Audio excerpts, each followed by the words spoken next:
Your homework is to memorize this and write it 15 times.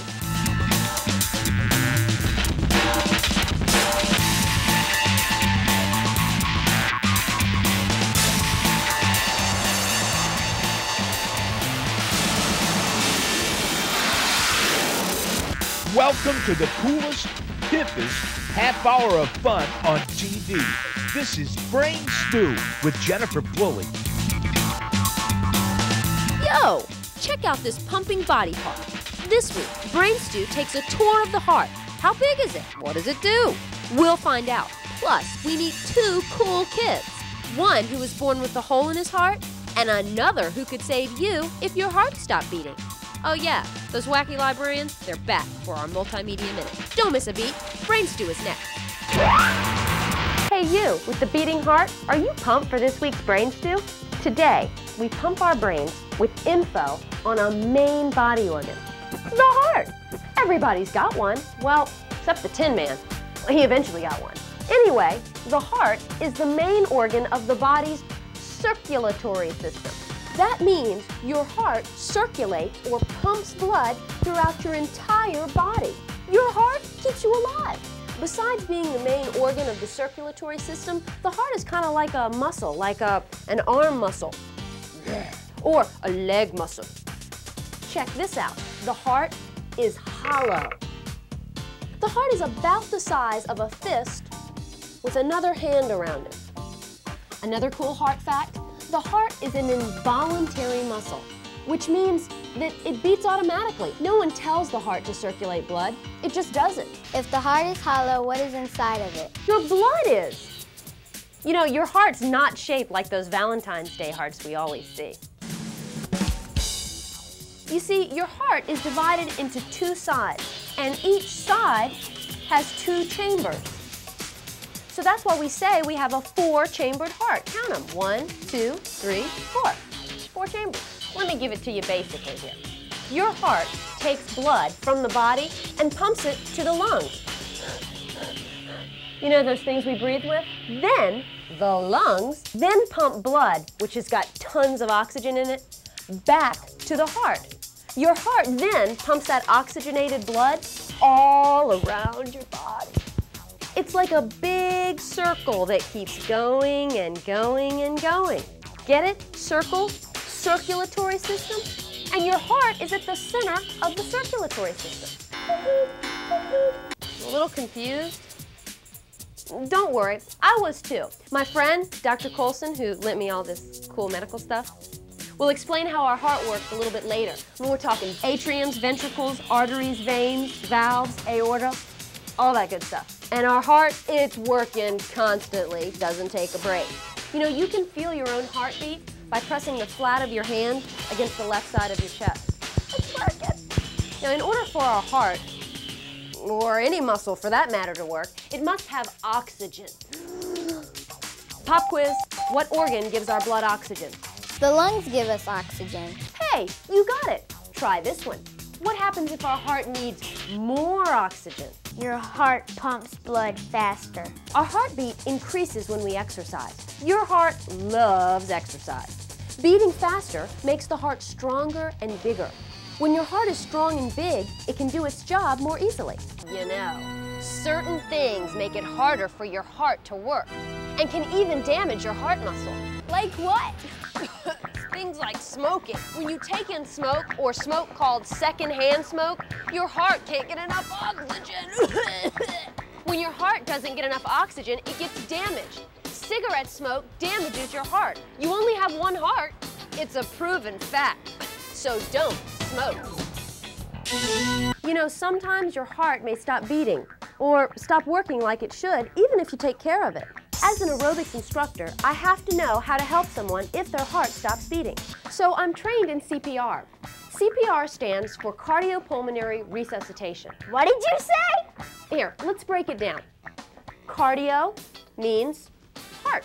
Pulmonary means breathing. Resuscitation means to revive or bring back to life. So I am trained to get a person's heartbeat and breathing back to normal so that oxygen-filled blood can get to their brain and give it the oxygen it needs. Are you trained in CPR?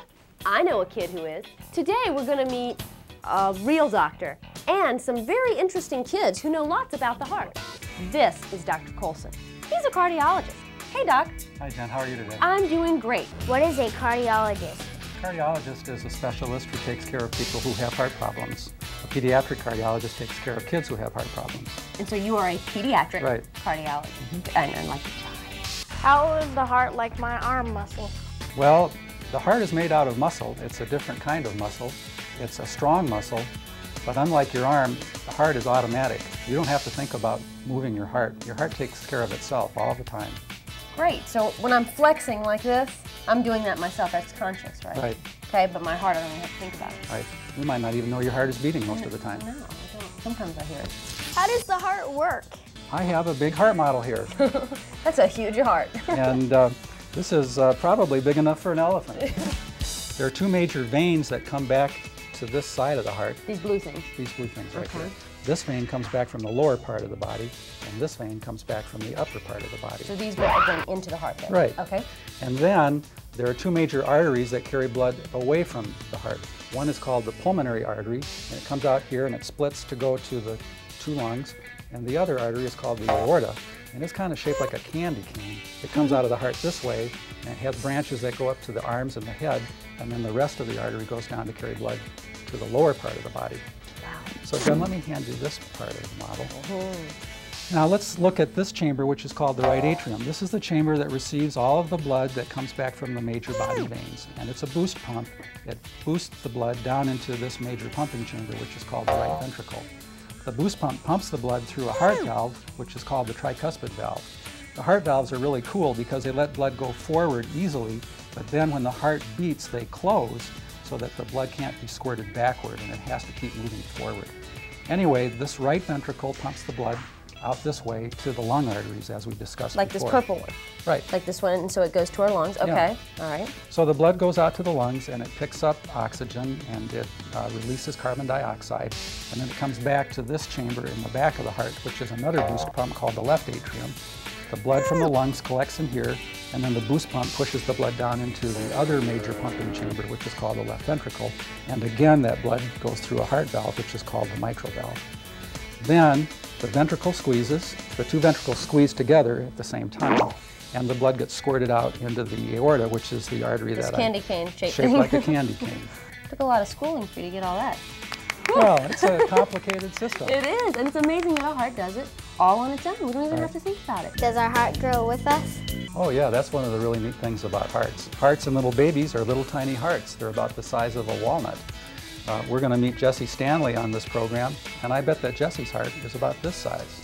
Wow. My heart, or your heart, is a little bit bigger than that, about this size. Why does blood pump through the heart twice? Well, the heart, Jen, is really like two pumps that work together. And one pump is for the lungs, and the other pump is for the body. So the blood comes back to the heart, to the lung pump, and then it gets pumped out to the lungs. Then the blood comes back from the lungs and goes to the body pump, and then it gets pumped out to the body. Okay. You can think of it kind of like a figure eight if you want to. The blood that comes back from the body has less oxygen and more carbon dioxide. That blood goes to the lungs, and it gives up the carbon dioxide and takes in some oxygen. Then it comes back and gets pumped to the body so it can supply oxygen to the body and take up carbon dioxide from the body. Because we need oxygen to live. Right. How do I make my heart strong and healthy? Well, the American Heart Association has three principal guidelines. One is eat a healthy diet. Another is get lots of good exercise. And the third is don't smoke tobacco. What happens if I eat lots of fatty foods?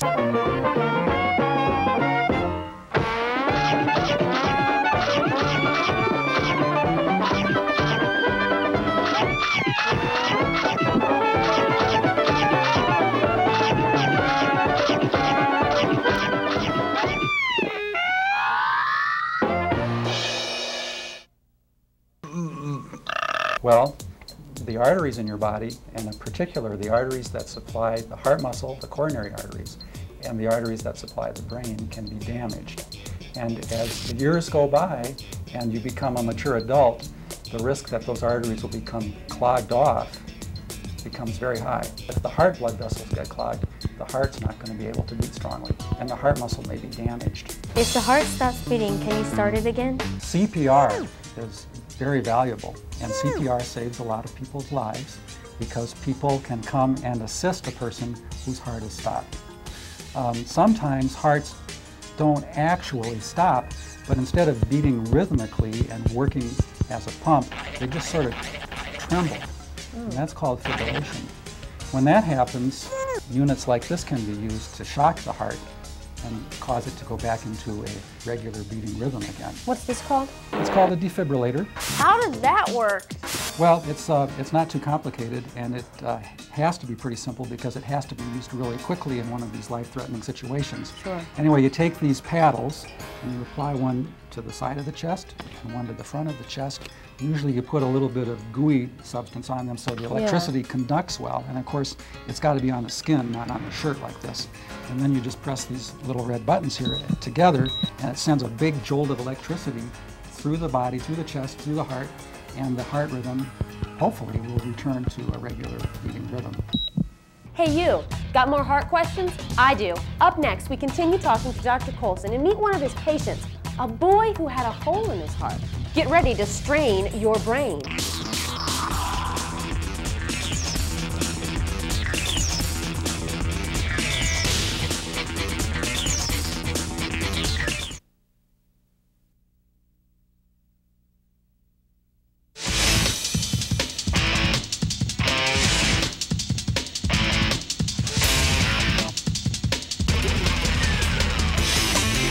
You guys remember Dr. Colson, right? Well, this is Jesse. This is one of his patients. When Jesse was 3 months old, he had open heart surgery. Why? Jesse had several problems with the way that his heart developed. You recall we talked about the heart having a right ventricle and a left ventricle, which were the main pumping chambers of the heart. Well, sometimes when kids are born, they have a hole in this dividing wall that you can see right here, so that blood can flow between these two main pumping chambers. And then in addition to that very important problem, Jesse had a second major problem, which was that the artery that normally comes out of the right ventricle to go to the lungs didn't develop. So there was no normal connection between Jesse's right ventricle and his lungs. The surgeons had to do a couple of open heart operations. So they stopped Jesse's heart using a heart-lung machine, and they opened up his heart so they could close this hole. They sewed a patch into that hole, a patch made out of cloth. And then later on, they created an artificial blood vessel from the right ventricle so that blood could go normally out to the lungs. Will the hole in his heart ever open up? Oh no, it's closed. It's closed for good. It's not going to be a problem now. That cloth patch is going to stay where it is. How do you monitor Jesse's heart? Well, Jesse comes to see me every few months so he can show me how he's doing. And I examine him. I hear how he's taking his medications and how he's doing with his karate. I do an electrocardiogram.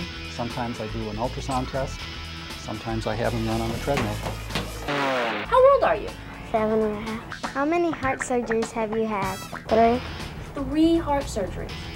Wow. Do you have to take any kind of special medication? Yeah. What are they called? The Johnson and Lasix. Wow. Help my heart beat. Yeah, they help it beat? How much blood does a heart pump in 1 minute? First, I have to qualify my answer because little tiny babies don't pump so much, and great big huge athletes pump a lot, and if you're sleeping, you pump a little bit, and if you're running hard, you pump a lot. But let's talk about Jesse Stanley when he's just kind of taking it easy and hanging out. Okay. I think in a minute, Jesse pumps about 3/4 of a gallon of blood. In 1 hour. Well, you know those big round steel drums that hold oil and stuff like that? Well, Jesse's heart pumps about that much blood in an hour, a little bit less than that. In 1 day? Over 1,000 gallons. And again, that's just him resting. Yeah. So if he does karate, he's going to pump even more Right, he's blood. probably pumping 3 or 4 times that much. Thank you, Dr. Colson, for pumping our brain with information on the heart. You're welcome, Jen. It's been a Really pleasure. appreciate it. And Jesse? Thank you. Thank you for letting us learn about your unique heart condition and all the things that you can do. I'm glad you're here. Up next is this week's Multimedia Minute. You gotta see those wacky librarians.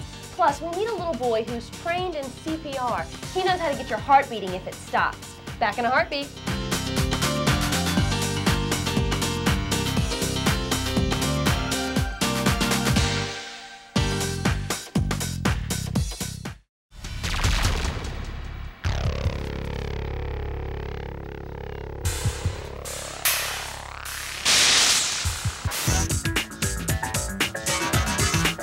to teach aerobics, I have to be certified in CPR or Cardiopulmonary resuscitation. meet Stevie, not this one, this one. He's 11, and you're not a certified aerobics instructor, are you? No. Why are you trained in CPR? Because my stepdad is a CPR trainer. Okay. So what made you want to do it? My mom had a class one night, and I had to go with Dana, and then I just did CPR that night. And that's Dana right over there. Mm-hmm. Wave, Dana. There you go. What are you certified in? I'm certified in adult CPR, child CPR, and the Heimlich maneuver. When do you use the Heimlich maneuver? Whenever somebody's choking. What do you do when someone's in trouble? Say he's walking along and Okay. Oh, Jimbo. So what's the first thing you do?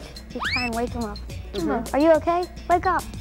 Call 911. Okay, so you ask if they're okay, then you call 911, all right? Then you roll him over onto his back. And then you open the airway, and then you look, listen, and feel for breathing. And there's no breathing, huh? You breathe for him twice. Oh, cool, his chest is rising. Now you check for a pulse. What if you don't feel a pulse?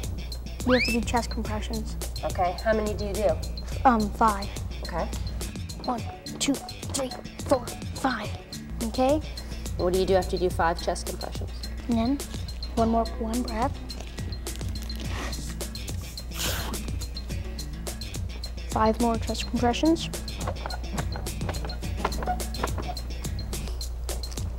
How many times do you keep doing chest and breathing? Until the paramedics get there. Okay. Think he's gonna wake up there, Stevie? We're hoping. Yeah. Okay, let me ask you this. This is a child, so you did 5 compressions to 1 breath. What if this would have been me laying out here and I would have been out? 2 breaths and 15 compressions. Okay, so adults are different then. Okay. What if this little boy is choking? You try and get him to wake up, Okay. and if he doesn't wake up, you call 911. Okay, so kind of the same thing as CPR. You check for breathing. You open the airway and check for breathing. And if you don't hear any breathing, Okay. Then you check the pulse. But if he has a pulse, you try and breathe. You try and breathe for him. okay, so his heart is beating, but he's not breathing, so you're gonna try and breathe, okay? But no air's going in, so that means he's choking. Oh, so if you try and give a breath and nothing goes in, then he's choking. Well, then what are you gonna do? Then you go like right here. Put your hand right here, and go 1, 2, 3, 4, 5. But your hands are different here, right, than they were before. What are you trying to do now when you're doing this? It's like a Heimlich maneuver, only he's laying down. Then you look in his mouth, and you see if you see anything. If you don't see anything, you do some more chest things. Okay, so now I see something. Okay. I take my finger and sweep it through his mouth. And you take it Try out, and do whatever it that. is. Yeah. No, that's gonna be gross. But that's okay though, you're saving somebody. All right, so then do you see if he's breathing again? Yes. Okay. And if he's breathing, then you've done your job. Yeah. And that's the Heimlich maneuver. And you can do that on adults too. Yeah. So if I was choking, you'd be able to do it to me. But that's if he's laying down. Okay. See, if he's standing up, Like in the cafeteria, right? Yeah. Maybe he's in the cafeteria. Okay, then what do you do? trying to push it in and up. In and up. And then hopefully whatever it was would be coming out of his mouth. Yeah. Have you ever rescued anyone using CPR? No, but I would know how to if anybody ever needed it. Is it hard to get certified? No, it's pretty easy. You have to take a class, and Saving lives, aren't you, bud? Thank you, Stevie. Appreciate it. And Jimbo. Thank you. Thank you, Jimbo. Yeah, nice to meet you. Hey, so what are you sitting there for? Get up, sign up for CPR class, and start saving lives. How do you measure your heart rate? Let's find out. You need a watch with a second hand, paper and pencil, or a blackboard. To find your heart rate, put these 2 fingers on the right side of your neck, or the left side of your wrist. Count the number of heartbeats you feel in 1 minute. After a minute, my heart beat 84 times. Now they're gonna make me exercise. Okay.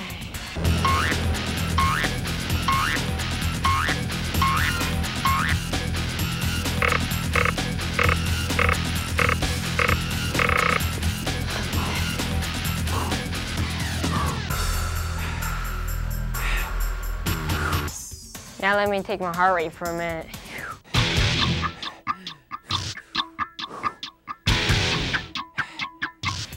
After exercising, my heart beat 119 times.